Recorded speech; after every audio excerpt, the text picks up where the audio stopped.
They towed the car from right outside her home, completely missing, or ignoring, the 3-year-old child still strapped in the back seat. HOA President Jeremy Banks wanted discipline, and he was willing to risk a child's life to prove a point. But Katie Miller didn't just get her daughter back. She exposed a system where power had gone too far. Just wait until you hear how this nightmare unfolded, and why justice in the end didn't just knock, it roared. It was supposed to be a simple Tuesday morning, the kind Katie Miller had lived 100 times before, exhausted but functional. She hadn't slept well. She never really did anymore. Ellie had been restless the night before, tossing and turning in her toddler bed, whimpering in her sleep. But after an early morning speech therapy session, she had finally dozed off in the back seat of the SUV, strapped securely in her car seat, her little hands relaxed, her soft curls damp from the warm spring sun. Katie glanced at her daughter through the rearview mirror, sleeping. Peaceful. A rare, sacred moment. She pulled into the familiar, white-curbed loading zone, just in front of their building. The sign said 15-minute max. No one enforced it. Everyone parked there. Neighbors, delivery guys, even the HOA president when he didn't want to walk from his garage. The car stayed running, air conditioning on low, just enough to keep the interior cool. Ellie didn't stir. Katie made a decision, one she had made dozens of times before. I'll be 2 minutes in and out. She left the driver's door unlocked, cracked both front windows, grabbed Ellie's therapy bag and her purse, and hurried up the front steps. The elevator was slow, so she took the stairs. 2 floors. Her legs burned, but she moved fast. Her apartment door swung open, bag down, keys on the table. She glanced at the kitchen clock. 3 minutes and change. She turned right back around. No calls, no texts, nothing to delay her. The sun was sharp now, glinting off parked windshields. She jogged down the stairs this time, her ponytail bouncing, sneakers barely touching the steps. And then, silence. An empty space. Where the SUV had been, there was now just concrete. For a second, her brain refused to process it. She blinked hard, looked to the left, then right. Maybe she parked further down. Maybe it was the wrong spot. But no, she knew where she left her car, and it was gone, and Ellie was inside. Katie's breath vanished. Her chest seized up. Her limbs started moving before her mind caught up. She ran into the street, spinning, heart pounding in her throat. "Ellie!" she shouted instinctively, even though she knew her daughter couldn't hear her. She turned to a man walking his dog. "Did you see a car being towed? A silver SUV?" He blinked, then nodded. "Yeah, just a few minutes ago. Big tow truck. Drove off that way." He pointed toward the gate exit. Katie didn't thank him. She couldn't. Her voice was gone. Her hands were shaking uncontrollably as she grabbed her phone, nearly dropping it as she punched in 911. "My car's been towed. My baby was inside. She was sleeping. Please, you have to find them. My child is still in the car." The dispatcher's voice was calm, too calm. Katie couldn't breathe. "Ma'am, stay with me. What's your address?" She's 3. She's 3 years old. Her name is Ellie. She was in the back seat. I didn't know."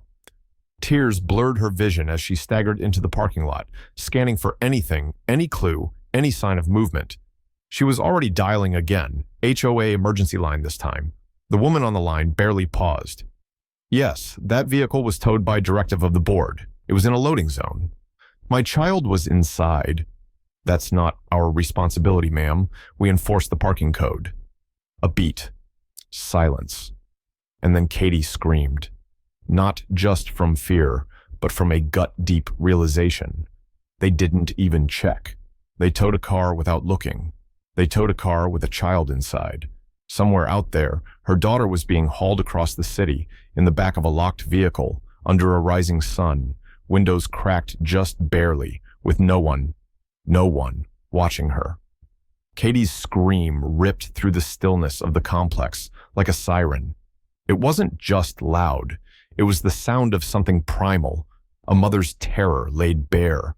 People emerged from their apartments, drawn by the sheer force of her panic. "Someone help me!" she cried out, spinning in place, her eyes wide, face pale. "My car! My baby's in my car! They took my car!" The first to reach her was Jonathan Reyes, a retired Army vet who lived 2 doors down. He'd seen things in his life, but nothing like this. He moved quickly, calmly, placing a hand on her shoulder. "I saw a tow truck, maybe 5 minutes ago," he said. "It was heading toward the main gate. You sure she's still—" Katie nodded so hard, her neck ached. "She's 3. She was asleep. I left the AC on. I was gone 4 minutes." Her voice cracked, already hoarse from shouting. Her hands were shaking so badly she nearly dropped her phone as she fumbled to unlock it. She pressed the emergency dial, her thumbs sweaty and useless. 911. Ring. Click. The dispatcher picked up. Katie's words tumbled over each other, barely intelligible. "They towed my car. My baby is in the back seat, 3 years old. Please, I need someone now." "Ma'am, slow down. Can you give me your address?" "Lakeview Ridge, Building D, parking lot. She's in the car." Katie paced in circles, eyes darting between the empty parking space and the main gate, as if by looking hard enough, she could summon the car back. The dispatcher tried to keep her talking, tried to ground her in the facts, make, model, color, but Katie was spiraling. Every second felt like a loss. Her chest was tight, her vision kept narrowing, and then she remembered the HOA. Maybe they could stop the tow truck. Maybe it hadn't gone far. Maybe there was still time. She switched calls, punching in the HOA's emergency line. A robotic voice answered first, then a ring, then a woman with a flat, clipped tone. "Lakeview Ridge Homeowners Association, emergency support. My name is Katie Miller. You towed my car and my child was inside. My daughter is 3. She was sleeping in the back. You have to call them, bring the truck back, now." A pause, then the reply, emotionless, robotic. "Your vehicle was parked in a restricted zone. That constitutes a violation of the community parking rules." Katie's heart dropped. "You're not hearing me. My daughter is in the car. A 3-year-old child is in that car. You didn't check. You didn't even look." The voice on the other end didn't change. "We are not responsible for occupants or belongings left inside towed vehicles. Children are the responsibility of the parent. The tow was requested per policy." Katie nearly collapsed right there on the asphalt. Her legs gave out just enough for her to stagger back against the concrete edge of the sidewalk. Her phone was still pressed to her ear, but she wasn't hearing anymore. Her blood roared in her ears. Her hands were numb. They knew, and they didn't care. No one had walked around the vehicle. No one had knocked on the window. No one had seen the pink blanket or the stuffed bunny or the tiny human being sleeping inside. They saw a car and they took it, because to them, she was just a violation, not a mother, not a child, just a line item on a spreadsheet. Long before Katie Miller's SUV was taken with her daughter still inside, before the screams in the parking lot, before the headlines and lawsuits, there was an email. It went out to all residents of Lakeview Ridge at exactly 7:42 a.m. on a Thursday morning. The subject line read, "Improving order in our community. New parking enforcement begins Monday." The message was clinical, cold. It used words like compliance, zero tolerance, and accountability. It was signed by Jeremy Banks, the newly elected president of the Homeowners Association.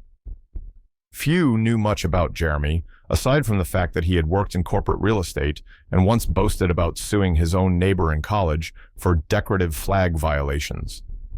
He moved into the neighborhood 6 months earlier and quickly volunteered for the HOA board. Within 3 months, he'd become its president, unopposed. And once in power, Jeremy wasted no time reshaping Lakeview Ridge into his vision of perfection. To him, rules weren't guidelines. They were weapons.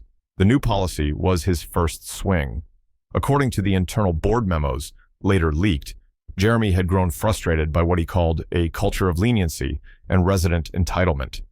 He believed the only way to clean up the chaos was to eliminate discretion altogether. No more warnings. No exceptions. If a vehicle was in violation, it would be towed, whether it was there for 5 hours or 5 minutes. Even board members were uneasy. At the March 10th meeting, one member, Linda Parson, raised a concern. What if someone's just unloading groceries or has a kid in the car? Jeremy didn't hesitate. We're not traffic cops. We're not babysitters.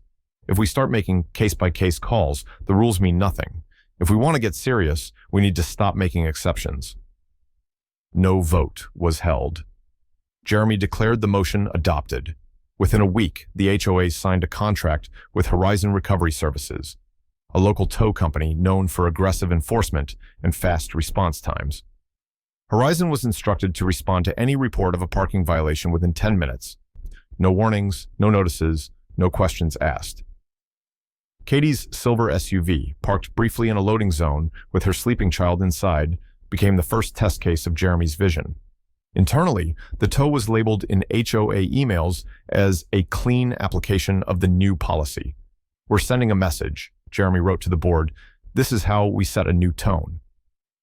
He had no idea how loud that message would echo, or how quickly the system he'd built would begin to unravel. From the moment the call connected to 911, the clock started ticking. 17 minutes.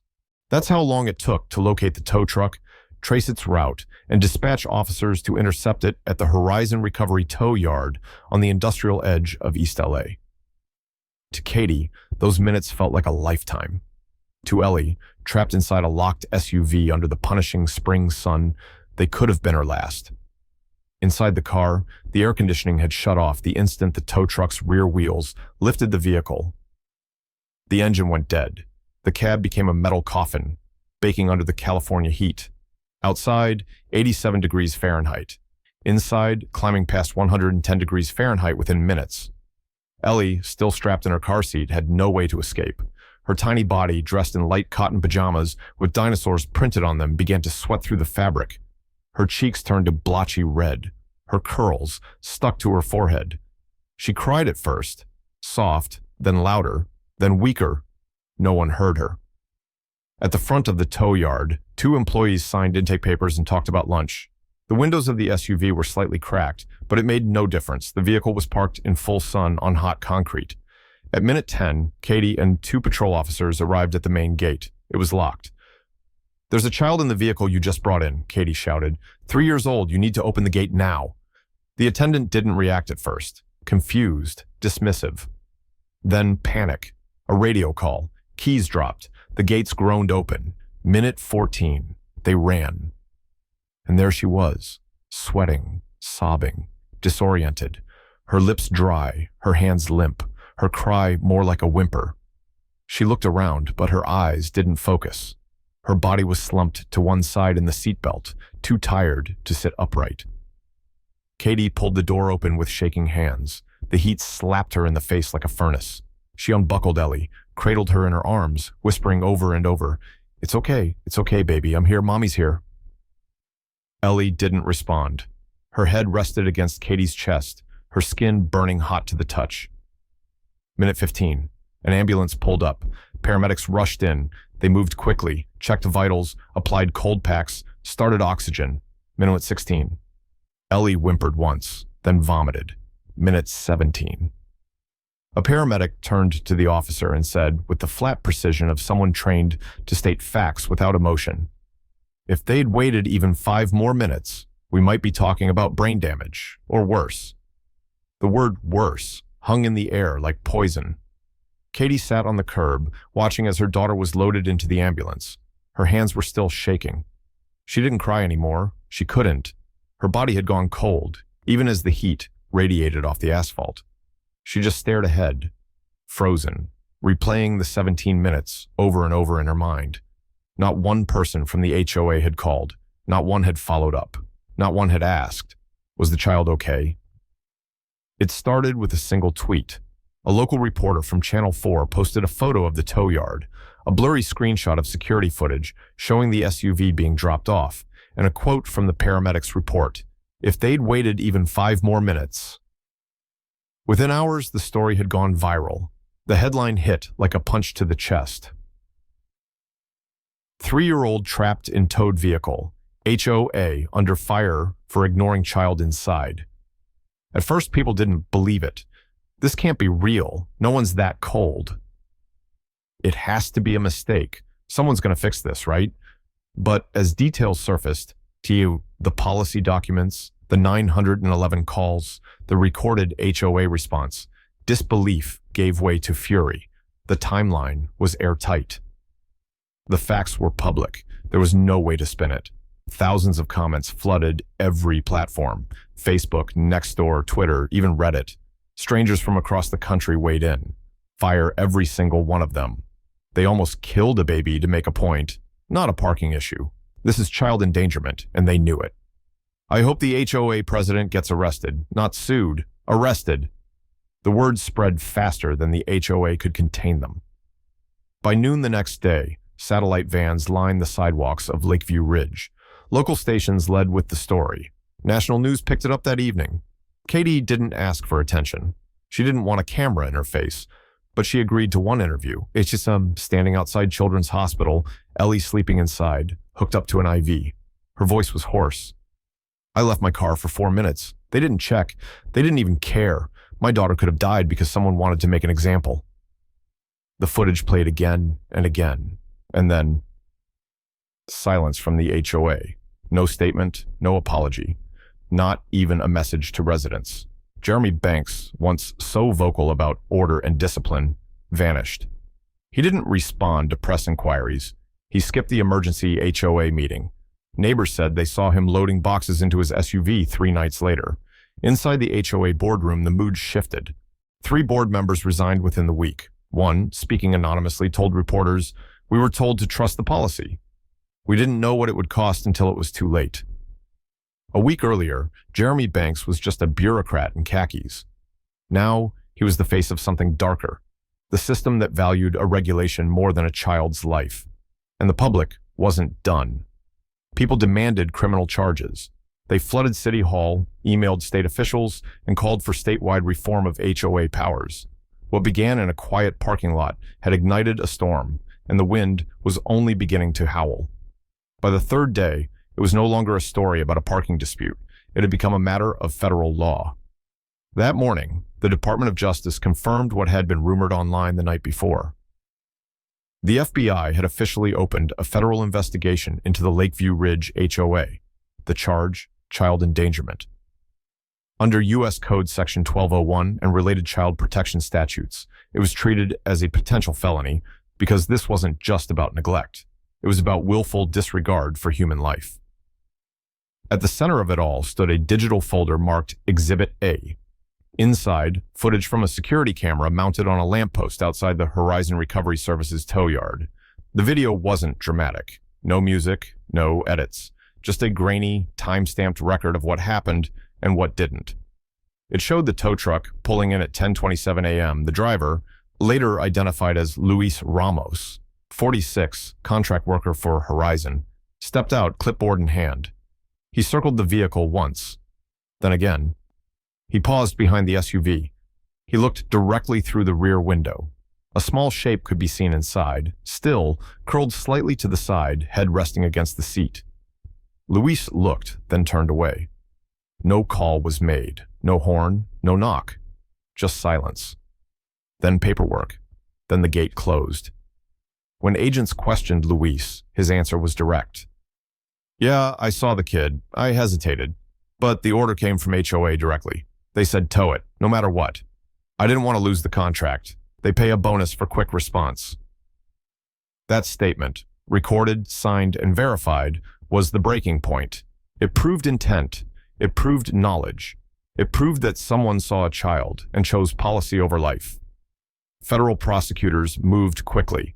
Subpoenas were issued.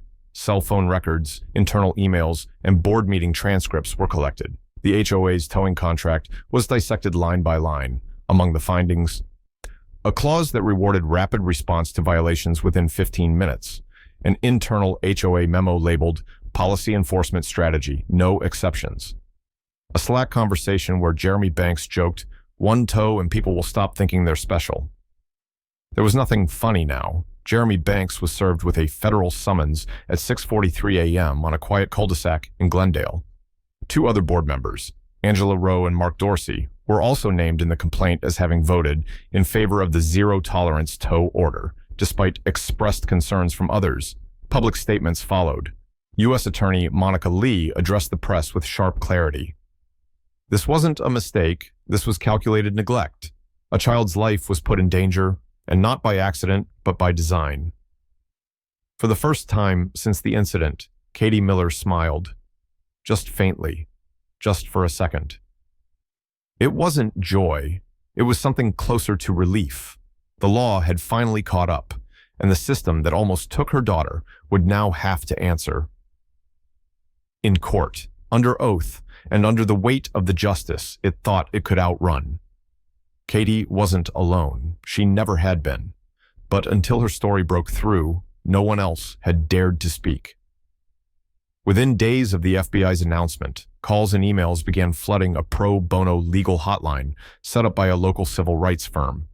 Some callers were hesitant, others were furious, and almost all began the same way. I thought I was the only one. I didn't think anyone would care. It wasn't as bad as what happened to that little girl, but what emerged was a pattern.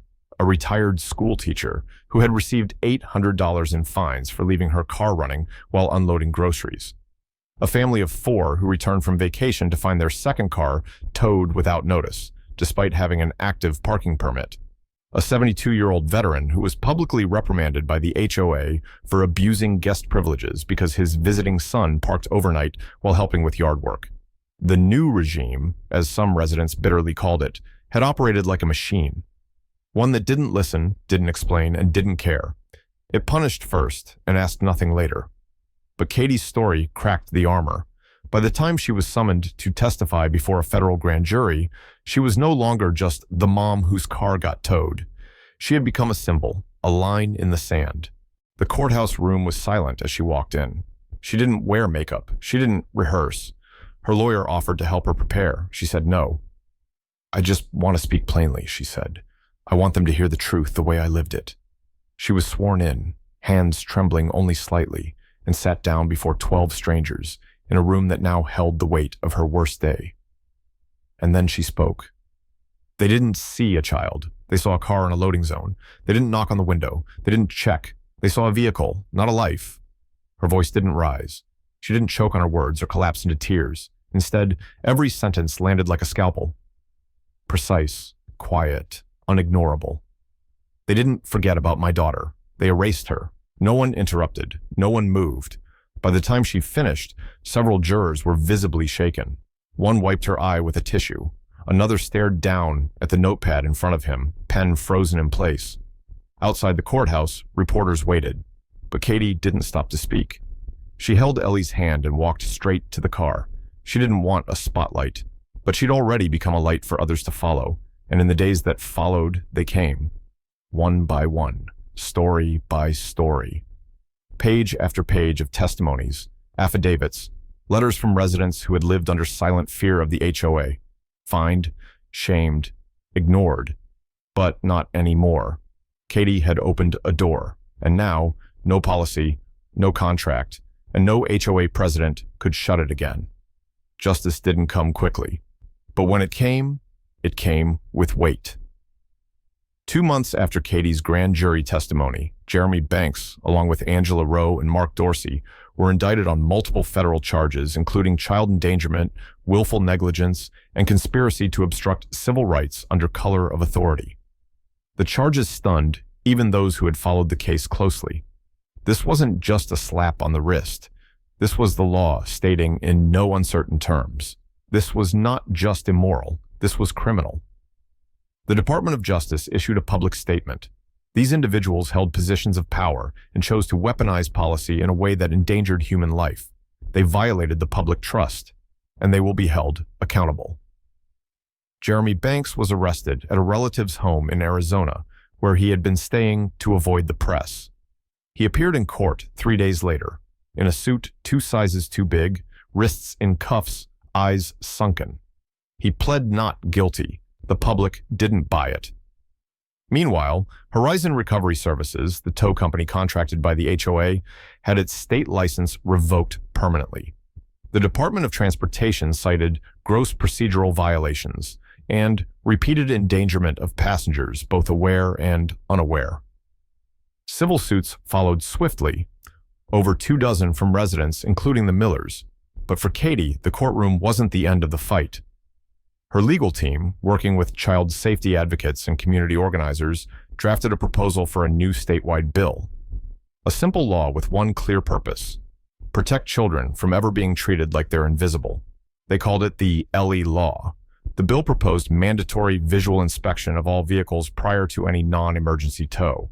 It required tow operators to document clear evidence that a vehicle was unoccupied, and if a child was found inside, the tow would be prohibited and authorities alerted immediately.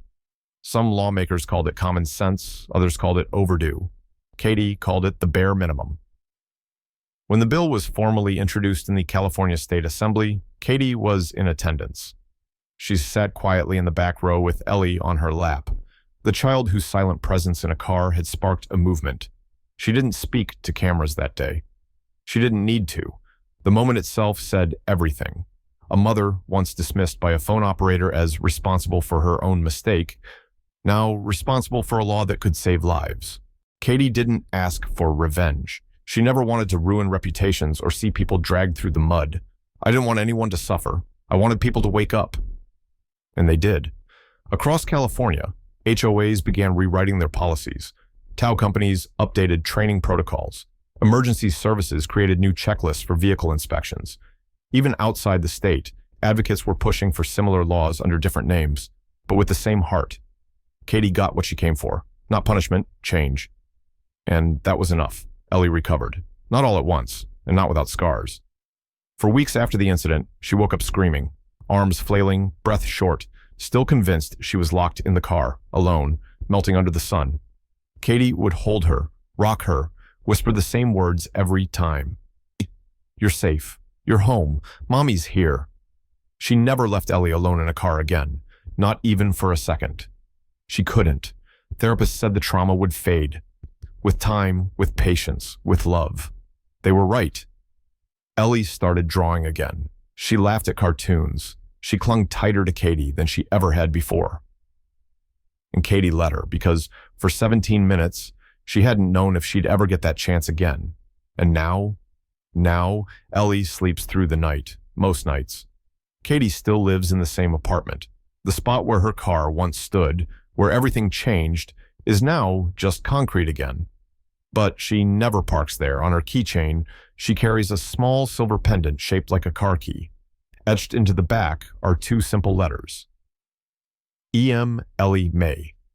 She wears it everywhere, at speaking events, at legislative hearings, at school pickup. She doesn't always talk about what happened, but when she does, people listen, because she doesn't sound angry anymore. She sounds like someone who's walked through fire and learned how to carry the burn. I don't think I'll ever forgive them, she says quietly when asked about the HOA, the board, the driver. But I got her back, and now no one else has to live through that kind of nightmare. That's what matters. Not the lawsuits, not the cameras, not even the law that bears her daughter's name. Ellie is safe, and thousands of children will be safer because of what Katie did next. In the end, this was never a story about a car or a policy or a parking zone. It was a story about power and how easily it becomes cruelty when detached from compassion. It was a story about motherhood and what it means to fight. Not just for your child's survival, but for her right to be seen. And it was a story about the line between order and inhumanity, the line no system should ever be allowed to cross. Katie smiles sometimes now, softly, lightly, the way someone does when they've been to the edge and made it home. She survived.